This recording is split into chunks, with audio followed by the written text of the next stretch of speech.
You think it's lust, that ache in your chest, that pulse that quickens when they look your way. You call it chemistry, you call it desire. But what if I told you it's not lust at all? What if it's a wound, not the sexy kind, not the intoxicating, passionate kind, but the silent one, the old one, the one that never really healed? Maybe it wasn't their body you were craving. It was their attention, their approval, their validation. Something primal in you whispered, if they want me, maybe I matter. You're not alone in this. We've all mistaken the lightning of trauma for the spark of love. We've all mistaken emotional chaos for passion. Carl Jung warned us, until you make the unconscious conscious, it will direct your life, and you will call it fate. So let me ask you, what if the thing you thought was fate was really just familiarity? What if your attraction wasn't to the person, but to the emotional wound they unknowingly matched? Think of the people you've chased, the ones you couldn't stop thinking about, the ones you knew weren't good for you. But still, you ran after them like a starving dog chasing scraps. That wasn't lust. That was a scar crying out to be seen. It wasn't your soul saying yes. It was your pain saying, maybe this time I won't be abandoned. Let's be real. Have you ever fallen for someone who made you anxious more than they made you happy? Someone who kept you guessing, who gave you just enough affection to keep your heart hoping, but never enough to feel safe? That wasn't love. It was a wound with perfume on. We chase people not because they're right for us, but because they feel familiar. They speak the same emotional language we were raised on. If you were taught that love had to be earned, that you had to be good enough, pretty enough, quiet enough, strong enough, then guess what? You'll keep finding people who make you work for it and call that attraction, but it's not. It's trauma reenactment. Somewhere deep inside, your nervous system remembers. It remembers the parent who was too busy, the caregiver who praised achievement but withheld affection, the abandonment, the neglect, the subtle messages that said, you have to be something to be loved. And so now when someone makes you chase, your body thinks, this feels like home, only it's not home. It's a haunted house dressed as a fairy tale. And here's the most painful part. Sometimes the people we can't stop wanting are just emotional placeholders for the love we never received. They don't see us. They don't even know how to. But we keep hoping, because what if this time they do? Carl Jung wasn't just a philosopher. He was a surgeon of the soul. He knew that our patterns weren't random. He believed we attract people who reflect the parts of ourselves we've disowned. He called it the shadow. The shadow is everything we suppress, our insecurities, our shame, our hidden longing to be held, to be nurtured. And here's the kicker. We don't fall in lust with people because they're perfect. We fall for them because they reflect something buried inside of us, not what we want, but what we lost. Jung said people will do anything, no matter how absurd, to avoid facing their own soul. That includes calling lust what is really grief. It includes staying in toxic cycles because it feels exciting, but trauma too can be thrilling. The chaos feels alive until it drains you. Modern psychology affirms Jung's work. Attachment theory explains how our earliest bonds shape adult desire. If love meant unpredictability, we crave inconsistency. If love meant performance, we crave validation. If love meant being invisible, we crave being seen, but sabotage anyone who truly tries. So when you feel that ache, that intoxicating rush when they text back after days of silence, stop. Ask yourself, is this chemistry? Or is it my inner child begging to be noticed?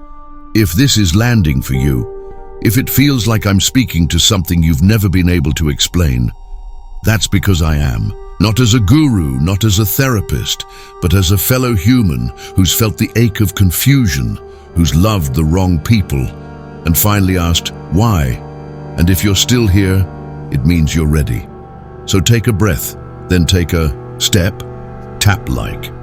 Subscribe if this voice feels like home, and drop something raw in the comments. Not for attention, but for release. Because when one person tells their truth, it gives the rest of us permission to do the same. You don't need to heal alone. You never did. Here's something that might shake you. Sometimes, the one you feel most drawn to is the one who mirrors the parent who hurt you the most. Read that again. The inconsistency, the distance, the withholding. It feels magnetic because your nervous system is trying to recreate the past in hopes of finally changing it. Jung called this the repetition compulsion. We seek out emotionally unavailable people, not because we want pain, but because we want a different ending. If mom didn't love me, maybe he will. If dad abandoned me, maybe she'll stay. We don't want them. We want healing. But we keep going about it the wrong way, because you will never heal a childhood wound through an adult relationship rooted in the same dysfunction. You will just bleed in new places. Here's a story for you. A woman I once met said every man she dated felt like home, but her home was filled with yelling, with silence, with slammed doors and broken apologies. What felt like home was really trauma playing dress-up. Only when she stopped mistaking anxiety for love did she find peace. And when she did, it was boring at first. Safe felt dull because her body only knew chaos.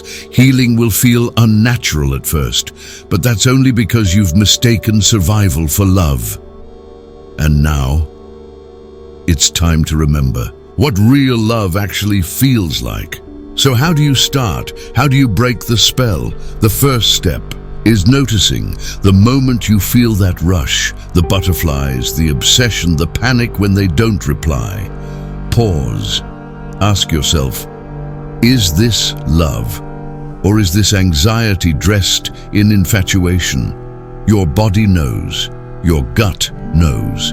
You just haven't learned how to listen yet. Let me show you something simple, a practice. It won't fix everything, but it might just crack the shell. The next time you feel consumed by someone's attention or lack of it, ask yourself this: what am I trying to prove? That I'm lovable, that I'm enough, that someone like them could finally see me? Then ask, who am I really chasing? Is it the person or the parent? You'd be surprised how often the face changes, but the wound stays the same. Now here's the win. When you can name it, you interrupt the pattern. That's the first taste of real power. Not control over others, but sovereignty over your own heart. Because true healing isn't about becoming invincible. It's about becoming aware. It's when you stop begging for love and start offering it to the little version of you who never got it. Here's a small shift I use. When I feel rejected, I used to spiral. Now I pause. I close my eyes, and I imagine my 7-year-old self sitting on the floor, scared, quiet, waiting for someone to say, I see you. And I say to him, I'm here, I've got you. You don't have to earn it anymore. That's it. It sounds too simple, but it's real, because healing isn't loud. It's not flashy. It's quiet, consistent, and internal. And slowly, desire becomes clarity. Obsession becomes choice. Lust becomes self-respect. You start walking away from people who confuse you. You stop needing to fix everyone. You stop chasing those who don't care, not because you don't feel the pull, but because now you know what it really is. So what if your biggest heartbreak wasn't a failure, but a mirror? What if the one who left was the catalyst? What if all those nights you felt alone were actually moments where the old self was dying and the real one was being born? Carl Jung said, your vision will become clear only when you look into your own heart. Who looks outside dreams.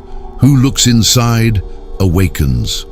This is your awakening, that longing inside of you. It's not lust. It's the echo of an old ache. It's your soul asking, will you finally come home to me? Love doesn't begin with another person. It begins in the space between your wounds and your wisdom, between your pain and your permission to heal. And when you start living from that place, you'll feel it. A stillness, a knowing, like your heart stopped running from itself. That's what real power feels like. Not dominance, not seduction, but presence. A presence that says, I am enough, even when no one is watching, even when no one stays. So here's what I want you to do next time. Your heart flutters over someone emotionally unavailable. Smile, because you'll know what it really is. Not chemistry, not destiny, just an old wound, asking if it's time to finally let go. And this time, you'll say yes.